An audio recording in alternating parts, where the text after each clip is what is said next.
Please, someone help her. She's not breathing right." Sloane Mercer dropped to her knees on the rain-slicked sidewalk, her worn nursing scrubs soaking through instantly. The elderly woman lying before her was pale, her breathing shallow and erratic. Around them, evening commuters rushed past, umbrellas tilted against the drizzle, eyes averted. No one stopped. No one cared. Sloane checked the woman's pulse, weak but present. She tilted her head back gently, clearing her airway. "Ma'am, can you hear me? I'm a nurse. You're going to be okay." The woman's eyelids fluttered. Her lips moved, forming soundless words. "Don't try to talk," Sloane said softly, pulling out her phone to call 911. Her hands were trembling, not from the cold, but from exhaustion. She'd just finished a double shift at County General, where she worked for barely above minimum wage, drowning in student debt and her mother's medical bills.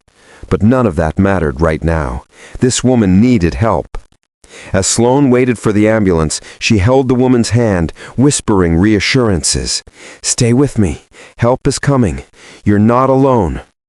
The woman's fingers tightened weakly around hers, and tears slipped from beneath her closed eyelids. The ambulance arrived within minutes. Sloane rode with her, refusing to leave.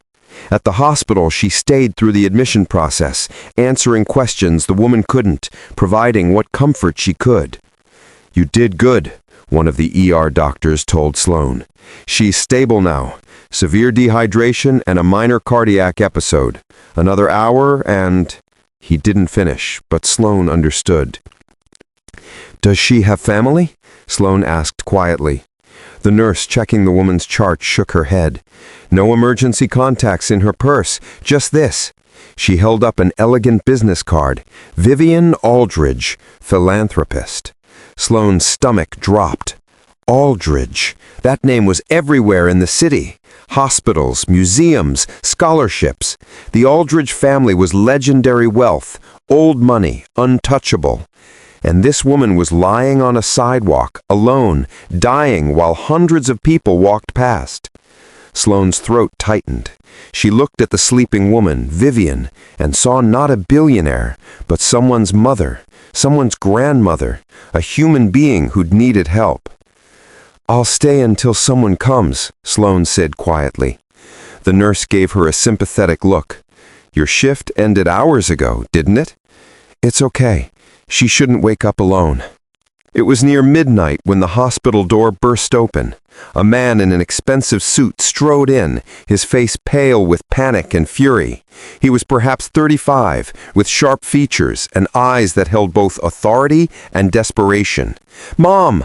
He rushed to Vivian's bedside, his hand trembling as he touched her face. "Vivian!" Vivian's eyes opened slowly.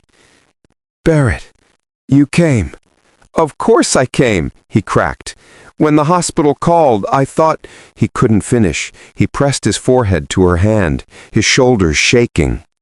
Sloane stood quietly near the door, preparing to leave. This was a private moment, but Vivian noticed her. "Wait," she said softly. "Barrett, that young woman, she saved my life." Barrett's head snapped up. He turned to look at Sloane for the first time, really look at her. She stood there in her faded scrubs, exhaustion written in every line of her body, but her eyes were kind. "You found my mother?" he asked, his voice rough. "I was walking home from work," Sloane said simply. "She needed help." "The doctor said if she'd been there much longer." Barrett's jaw clenched. He stood, crossing the room in 3 strides. "Thank you. I can't." His composure crumbled. "Thank you for not walking past." "Anyone would have done the same," Sloane said quietly. "No." Vivian's voice was stronger now. "They didn't. Dozens of people saw me fall. You were the only one who stopped." Sloane's eyes burned. She thought of all those turned backs, those averted eyes. "I'm just glad I was there." Barrett studied her. The worn sneakers, the name tag that read County General, the deep shadows under her eyes. "You work at County?" Sloane nodded. "That's where my mother funds the pediatric wing." Something shifted in his expression. "And you were coming from a shift there when you found her?" Double shift, Sloane admitted, but it's okay. I'm used to it. Barrett and Vivian exchanged a long look. Some wordless communication passed between them. "What's your name?" Vivian asked gently. "Sloane. Sloane Mercer." "Sloane." Vivian's eyes filled with tears. "I've been so lonely. My husband died 2 years ago. Barrett is always working. I went for a walk today to escape the empty house, and I got so tired, so dizzy, and I fell, and everyone just kept walking. I thought I'd die there, invisible." Her heart shattered. She moved back to Vivian's bedside, taking her hand. "You're not invisible, and you're not alone." 3 days later, Sloane received a call from an unknown number. It was Barrett. "My mother wants to see you," he said, "if you have time." Sloane visited the next evening after her shift. Vivian was home now, recovering in a penthouse that overlooked the city. But despite the luxury surrounding her, she looked small and fragile in her chair by the window. "You came," Vivian said, her face lighting up. "Of course." They talked for hours. Vivian told stories of her late husband, her regrets about being so focused on wealth that she had forgotten how to connect with people. Sloane shared her own struggles, her mother's Alzheimer's, the crushing debt, and the exhaustion of working endless hours just to survive. "Why do you keep going?" Vivian asked softly. "Because people need help," Sloane said simply. "And if I have the ability to give it, how can I not?" Vivian's eyes filled with tears. "You remind me of who I used to be, before the money, before the walls went up, when I still believed that kindness mattered more than status." Over the following months, an unexpected friendship bloomed. Sloane visited regularly, and Vivian seemed to come alive again.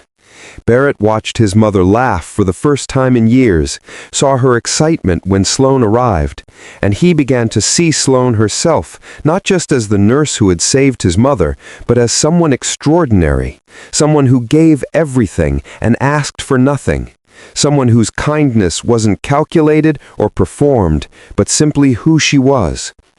"You're in love with her," Vivian said to Barrett one evening after Sloane left. He didn't deny it. "She'd never look at someone like me." "Why not?" "Because I'm everything she's not. I was born into wealth. I've never struggled. I've never had to choose between medicine and rent." "Then maybe," Vivian said gently, "you should learn from her instead of assuming you're not worthy." It took Barrett 3 more months to find the courage to tell Sloane how he felt. He found her at County General, finishing another double shift. "Can we talk?" he asked quietly. They sat in the hospital cafeteria, coffee growing cold between them. "My mother says I'm a coward," he began, his hands clasped tightly. "That I'm afraid of genuine connection because I've spent my whole life behind wealth and walls." He looked up, his eyes vulnerable. "She's right. But then you walked into our lives and you showed me what real strength looks like, what real kindness looks like. I know I come from a different world," he continued. "I know you have every reason to see me as entitled and clueless. But Sloane, you've changed everything. You saved my mother's life, yes, but you also saved mine. You reminded both of us what it means to be human." Sloane's heart raced. "Barrett, I know I'm not asking for anything," he said quickly. "I just needed you to know that you matter, that your kindness hasn't been unnoticed, that—" She reached across the table and took his hand. "I see you too," she whispered. "The you that sits with your mother every evening now, the you that volunteers at the hospital, the you that's learning to tear down those walls." I smiled through my tears. "I see you, Barrett, and I'm not afraid of what I see." 2 years later, Sloane stood in Vivian's garden wearing a simple white dress. Vivian, healthy and vibrant now, held her hand as they waited for the ceremony to begin. "You know, the day you stopped on that sidewalk, you saved more than just my life. You saved this whole family from drowning in isolation." Sloane squeezed her hand. "You saved me too. You showed me that kindness isn't weakness, and that family isn't just blood." "Are you ready?" Vivian asked, her eyes bright. Sloane looked toward where Barrett waited, his face full of love and hope, more than ready. As she walked toward him, Sloane thought about that rainy evening, the woman on the sidewalk, the choice to stop when everyone else kept walking. Sometimes the smallest acts of kindness create the biggest transformations. Sometimes stopping to help a stranger changes everything. And sometimes love finds us exactly when we're busy caring for others. If you enjoyed this story, please like, share, subscribe, and comment.